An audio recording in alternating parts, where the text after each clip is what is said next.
So this is an example of a right side row of a complex knitting chart. These first stitches are a border that only use the light color, and the light yarn is going to always be in my right hand, and the dark yarn or the blue yarn is always in the left. I get to my marker, which I slip, and then I'll work one more stitch of the light color.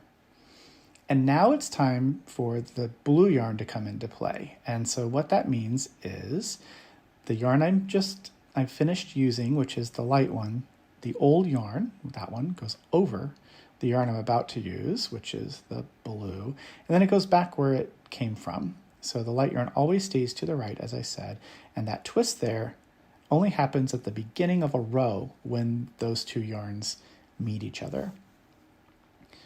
So I'm going to give you sort of a play-by-play as I'm working, but I'm not going to tell you every stitch. It'd be a lot of words and wouldn't make a whole lot of sense. So I will say that every second stitch of the same color is where I lock or secure the float of the yarn that's not being used. That's the rule for locked floats.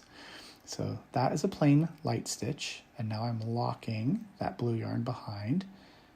Another plain light stitch. I'm locking the blue. Plain light stitch. And now a blue stitch. Now, if I want to lock the light yarn behind the blue, that's how we do it. And it's every other one, so the third stitch is plain. This is a fourth dark stitch, so locking. And then we're changing to a light yarn and a dark stitch. Locking the light yarn behind a second dark stitch. A plain light stitch. Now we're locking that blue behind a second light stitch, and then this is the third one, so it's plain. Now we're changing to blue. I told you, it's fast.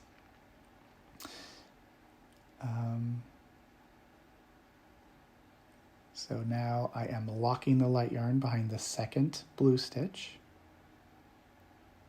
So as I said, it's every second stitch of the same color is where I am going to lock or trap that yarn that's not being used.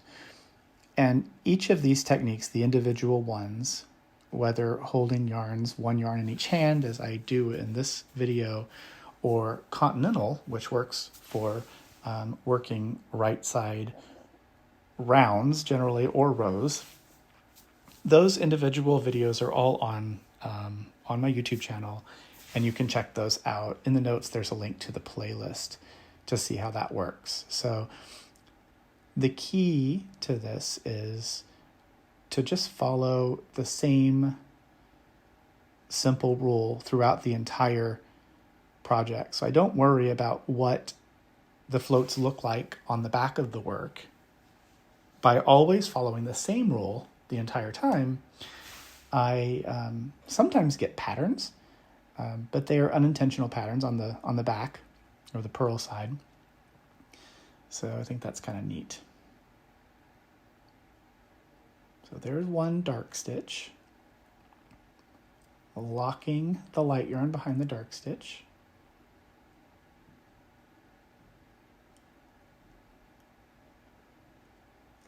Working a plain dark stitch. I'm gonna knit a light stitch and then a dark one, and then locking the light behind the second dark stitch in a row, and then working a plain light stitch, a plain dark stitch, and so on. Getting close to the end here, so we will leave the blue yarn behind right here, let go of it, and I'll work these last stitches. I just dropped that dark yarn, there's no wrapping or twisting at this point, and I'll work my way to the end of the row. To see how to do each of these techniques, make sure you check out the videos on my playlist.